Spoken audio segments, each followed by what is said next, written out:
pédale pour l'association Corentin Tolisso. Donc on est sur le vélo et on fait des bornes. Là j'en suis à plus de 8,5 miles, me semble-t-il. Voilà. Donc j'ai un peu chaud, je vous avoue. Ça fait au moins une demi-heure que je pédale. Et c'est top. C'est une super association. Vraiment qui vient en aide aux enfants handicapés. Et ça c'est top. Il n'y a pas beaucoup de joueurs qui le font. Donc il faut le dire, parce que quand il y a des bonnes actions à l'OL de nos joueurs, il faut le dire. Et c'est pour ça qu'on pédale pour la bonne cause.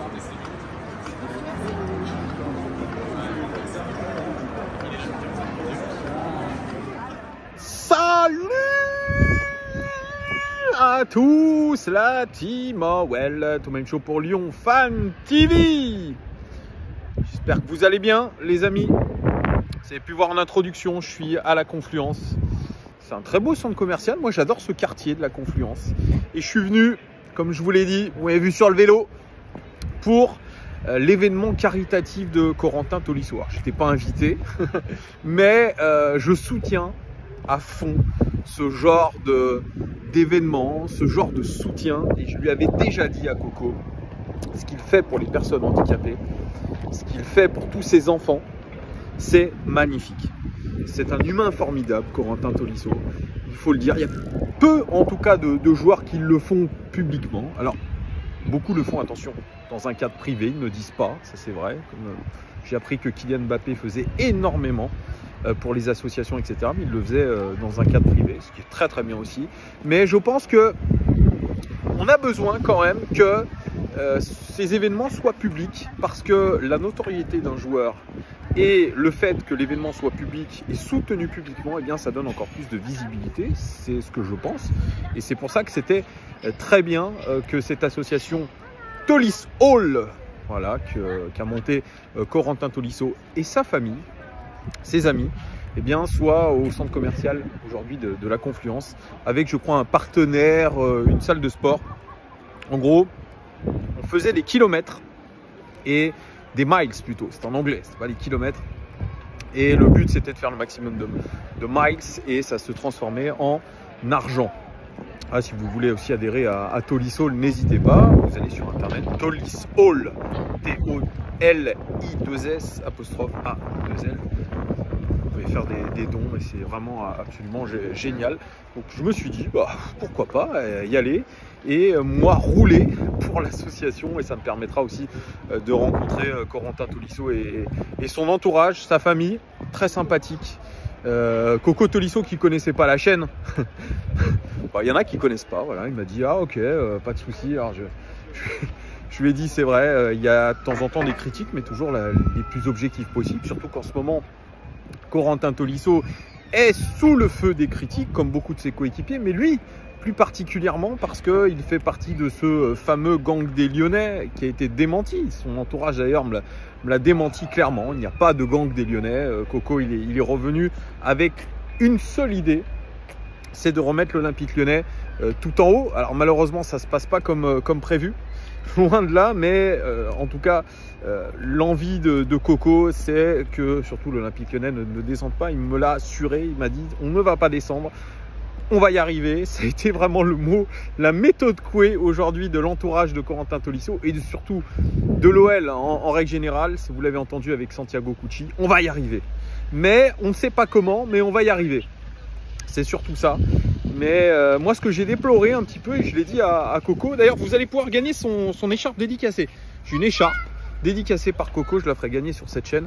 Ça fera comme ça un cadeau pour vous, suiveurs de cette chaîne. Alors, moi, ce que j'ai déploré, les gars, et c'est symptomatique un petit peu de ce qu'on voit sur le terrain, c'est qu'aucun de ses coéquipiers n'était présent pour cet événement caritatif. Aucun. Alors, je l'ai dit, il m'a dit ouais, mais on a très peu de jours de repos, donc ceux qui font ceux qui sont pas là aujourd'hui, enfin, il y avait personne de l'équipe de présente, ils sont en train de se reposer, etc. Ils n'ont pas que ça à faire. Eh bien, moi, je trouve ça un petit peu dommage parce que quand il y a un événement caritatif aussi important, une action aussi solidaire, je pense que certains coéquipiers, je dis pas toute l'équipe, auraient dû venir en soutien à Coco, à ce qu'il fait, et en soutien aussi aux personnes balade, rouler peut-être un petit peu, un quart d'heure, faire acte de présence, ça aussi, ça montre une solidarité envers une cause, envers un coéquipier qui fait quelque chose de formidable. Et ça, on l'a pas vu, c'est un peu dommage. Et c'est comme ça qu'on voit aussi la qualité d'un groupe. C'est par rapport à tout ça qu'on voit, par rapport à des petites actions du quotidien. Et l'OL est tout sauf un groupe actuellement. Je parlais encore à son entourage où il me disait ce qui a le plus choqué finalement Coco Tolisso, c'est la mentalité quand il est revenu à l'Olympique Lyonnais. Ça avait changé par rapport à l'époque même 2017, 2016-2017, vous savez, cette fameuse épopée Ligue Europa où il y avait autre chose. C'est quelque chose qu'on déplore, c'est quelque chose qui est aujourd'hui palpable, même de l'intérieur, cette fameuse mentalité. Et moi, j'aimerais savoir aujourd'hui comment retrouver cette mentalité. Et ce que j'ai compris en discutant un petit peu, c'est que il n'y avait pas vraiment de solution, à part cette méthode Coué du « on va y arriver ». On va y arriver, c'est sûr, il va y avoir un déclic, il va y avoir un match déclic, etc. On travaille, etc. etc. Il y a beaucoup de ça, alors que je trouve que on n'a pas mis en place actuellement du côté de l'Olympique Lyonnais les raisons d'y croire, des moyens concrets d'y arriver. Et c'est ça qui m'inquiète le plus, même en parlant à l'entourage d'un joueur, c'est que tout ce qu'on imagine, tout ce qu'on décrit aujourd'hui, ce qu'on analyse, sans être vraiment dans le club, eh bien aujourd'hui, ça se vérifie. C'est-à-dire que vraiment, c'est, je dirais, quasiment une sorte d'improvisation. Et ça me dérange. Ça me dérange beaucoup. Oui, moi, je veux bien croire que Coco Tolisso, quand il soit revenu de 5 ans au Bayern Munich, qu'il arrive à l'Olympique Lyonnais, ça soit le grand écart. Ça, c'est vrai. Mais je pense que c'était quelque chose qui était prévisible quand même. Voilà. Vous ne passez pas d'un club 5 étoiles à un club même pas une étoile, qui est en grande difficulté déjà. Et en vous disant, ah bah tiens, je vais arriver à l'OL et ça va se passer comme par magie. En plus, le pauvre, il est arrivé avec des gros soucis physiques qui sont, selon son entourage, de côté. Maintenant, c'est de côté. Un Coco Tolisso qui est bien déterminé, selon eux, à revenir au premier plan à l'Olympique Lyonnais, à revenir en tant que titulaire après la trêve internationale, lui qui n'était pas titulaire face à Lorient. Mais ce qui est aussi frappant, et ce qui m'a été aussi dit dans les échanges que j'ai eus, c'est un problème mental aussi très important.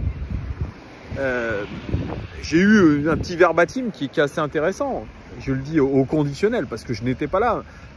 Romain Fèvre, ancien de l'Olympique Lyonnais, aurait dit à Maxence Cacré à la mi-temps, on va en prendre 6. Et si vous avez bien vu le match, comme nous tous, on a bien vu que l'OL a complètement failli psychologiquement, mentalement, et on s'est fait rejoindre. C'est-à-dire que c'est toujours ça l'Olympique Lyonnais. Finalement, c'est peut-être facile d'aller voir certains joueurs à la mi-temps en disant on est complètement à la ramasse, au moins en prendre 6, vous êtes trop fort. Et l'OL se relâche systématiquement parce que c'est notre point faible, c'est ce côté mental. Il y a ça, il y a le côté mental et surtout, comme je vous l'ai dit par rapport à ce petit événement, un manque de solidarité entre les joueurs. Entre les joueurs, c'est vrai, on le voit sur le terrain. Quand il y en a un qui fait une faute individuelle, parce qu'on a souvent des fautes individuelles, ces fameux petits détails, il n'y en a aucun qui va aller faire la course pour l'autre. Ces fameux efforts les uns pour les autres, vous savez, ce fameux adage que beaucoup de footballeurs nous rabâchent, les efforts les uns pour les autres à l'Olympique Lyonnais, ils n'y sont pas. Ils n'y sont pas dans l'extra sportif, ils ne le sont pas dans le sportif. À un moment donné, ça devient compliqué. Alors moi, quand je demande aussi à son entourage, j'ai entendu sur RMC Roland Courbis dire « Moi, je ne vois pas pourquoi Corentin Tolisso est revenu à l'Olympique Lyonnais et surtout, quels sont ses objectifs ?» Puisque Corentin Tolisso, très concrètement, il a tout gagné. Enfin, il a tout gagné. Il a gagné, il est champion du monde, il a gagné des titres avec le Bayern Munich. Qu'est-ce qu'il vient foutre à l'Olympique Lyonnais? Et réponse de son entourage, il est revenu, comme je vous ai dit, pour remettre l'OL au top niveau. Moi, écoutez, je suis pas vraiment sûr de ça. Probablement que les raisons sont tout autres. Mais je pense que quand vous revenez à l'Olympique Lyonnais, déjà dans un club compliqué, avec des joueurs qui ne sont pas, vous le voyez, vous le savez que ce ne sont pas les mêmes joueurs que vous avez dans un grand club comme le Bayern Munich, c'est pas possible de se dire que malgré tout Corentin Tolisso qu'il est, lui ou Alex Lacazette, très sincèrement, c'est pas possible de remettre seulement à eux deux l'équipe sur les rails. Ces fameux leaders, aujourd'hui, qui ne sont pas suivis, tout simplement. Tout simplement. Donc moi, je reste quand même très inquiet, même si on a voulu me rassurer, hein, parce que je l'ai dit, hein, j'ai parlé au nom des supporters que nous sommes. On dit qu'on est très inquiet, que ça nous mine le moral. Bien sûr, son entourage me dit, mais quand vous critiquez, c'est vrai. Alors, Coco, il m'a dit, franchement, si vous êtes objectif dans vos critiques, c'est normal. Moi, j'accepte les critiques quand on est objectif, etc. Mais son entourage me dit, ce que vous ne savez pas, c'est que quand vous tirez sur l'ambulance, vous attaquez aussi la famille, etc. Oui, mais moi, ce que j'ai répondu, c'est que moi, j'aimerais pas être à leur place, même pour tout l'or du monde. C'est que ça fait partie aujourd'hui du jeu, ça fait partie de ce monde du football où il y a beaucoup d'argent, où il y a beaucoup de pression aussi. Et encore, je trouve qu'à l'Olympique Lyonnais, les supporters sont plutôt sympathiques, plutôt patients. Donc, à un moment donné, c'est vrai qu'il faut faire la part des choses. Et pourquoi je suis venu aujourd'hui aussi à cet événement-là, c'est qu'on doit faire absolument la part des choses entre le joueur et ce qu'il fait aussi. C'est important. Corentin Tolisso, voilà, il est peut-être pas bon aujourd'hui sur le terrain, mais comme 99,9% de l'équipe actuellement, mais il fait des choses bien en dehors. Ça n'enlève pas ce qu'il fait sur la pelouse, qu'il fait de mal, ou etc. Mais en tout cas, il faut le souligner parce que ça fait partie aussi pour moi d'une mentalité. Alors quand il y en a qui disent mentalité, oui, c'est une mentalité parce qu'il a quand même passé tout l'après-midi à Confluence, alors qu'il aurait pu très bien se reposer chez lui en famille. Il était avec sa famille et je trouve ça hyper cool, famille, amis. Et ça fait partie, je trouve, vraiment des très belles choses à souligner. Et c'est dommage d'ailleurs qu'il n'y ait pas eu un petit peu, pas la presse, hein, mais en tout cas, il y avait que moi. Bon, j'ai pas pu. Alors, je voulais faire une petite interview de Coco, il n'a pas voulu. C'est comme ça, hein, il a le droit aussi d'être tranquille, vouloir venir là en détente. Donc c'est pour ça que je vous rapporte toujours des verbatims. C'est comme ça, c'est la vie d'un youtubeur. On est un petit peu en clandestin. Et voilà. Et je vous ferai gagner cette écharpe de l'Olympique Lyonnais. Les amis, je profite de mon... c'est quoi ça, mon latte du côté de la Confluence. Je sais pas si vous allez voir. Alors j'ai pas mon stab, donc désolé, c'est en mode portrait que je fais cette vidéo. J'espère que ça vous troublera pas trop. Profitez en tout cas de votre fin de week-end. On attaque une semaine décisive pour l'OL, encore une fois, où il y aura le match de Clermont dimanche prochain à 20h45. Donc une semaine de travail. Coco m'a dit, on bosse beaucoup en ce moment. Donc espérons que cela va porter ses fruits. N'hésitez pas à commenter cette vidéo et surtout allez soutenir l'association de Corentin Tolisso, Tolissol. Allez, à très bientôt les gars. Ciao!